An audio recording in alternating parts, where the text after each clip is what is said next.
So on this channel I talk a lot about using a dream journal, but what should you actually include in a dream journal entry? Let's find out.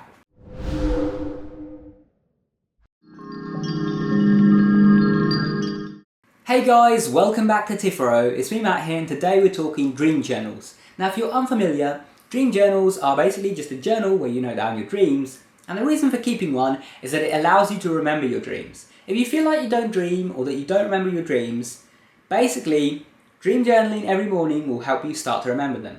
It doesn't matter if you don't remember any dreams, all you have to do is in the morning when you're opening up your dream journal, write down the last thing that you remember, even if it's just what you were thinking before you went to bed. Keep doing that and you'll start to remember dreams, and your dream recall will become really good. But what do you actually include in those dream journal entries?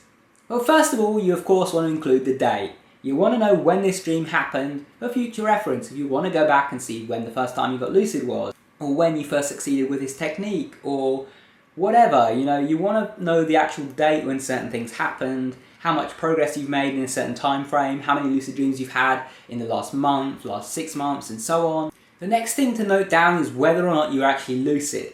Now, I mention this because most of the time, yes, if you're in a lucid dream, that is part of the lucid dream. The fact that you're getting lucid is something that you're going to write down because it's part of the dream. But some lucid dreams, you're just lucid the whole time, and it's not really a realization that you've become aware that you're dreaming. It's more just you've been aware the whole time and you just do things like a regular dream.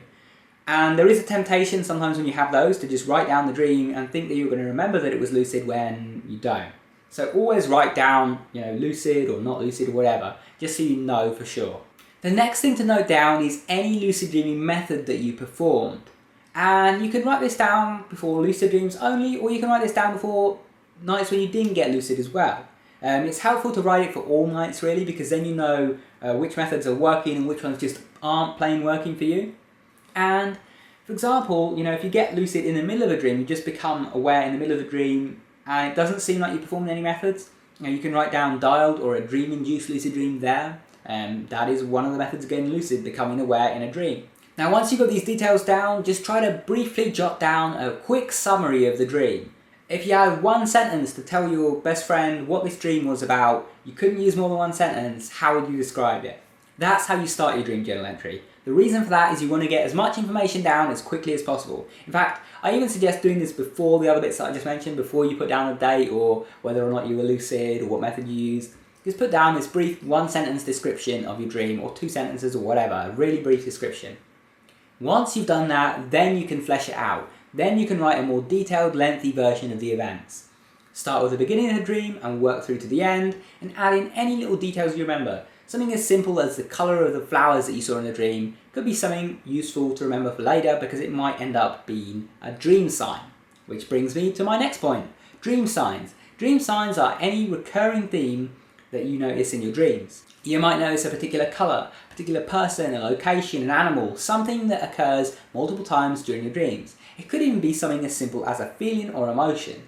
When you encounter something recurring in your dreams, in more than one of your dreams in your dream journal, then note it down. No matter how simple or silly it seems, note it down as a possible dream sign. When you encounter a dream sign, that's the time to do a reality check, because you could be dreaming. So noting these down is going to help you get lucid through the use of reality checks. In addition to that, you can also put down a small section for analysis. Now analysis can include looking at dream signs, but it can also include looking for any sort of meaning from your dream.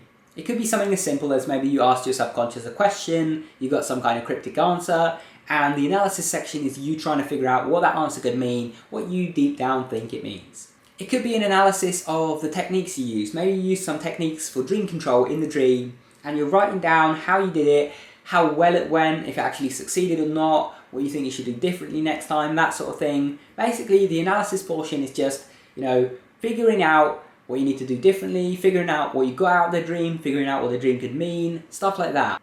And once you've got all of those details, it's up to you if you want to add anything else. I hope you found this video helpful. Now if you'd like to learn how to lucid dream, I have a 14-part lucid dreaming audio course where you learn how to have your first lucid dream and many more after that. But on top of that, you learn how to control those dreams, actually spawn items, control characters, create your own dream worlds, face your fears. And at the end of all of this, you get tested on your abilities in several challenges. If you'd like to learn more about the course, then check out the link up there. Anyway, thanks for watching. If you enjoyed, be sure to subscribe.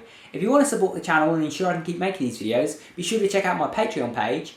And if you want to keep watching, maybe you like this video, maybe you like this one, pick your favourite, go watch that, and I will see you soon. Take care.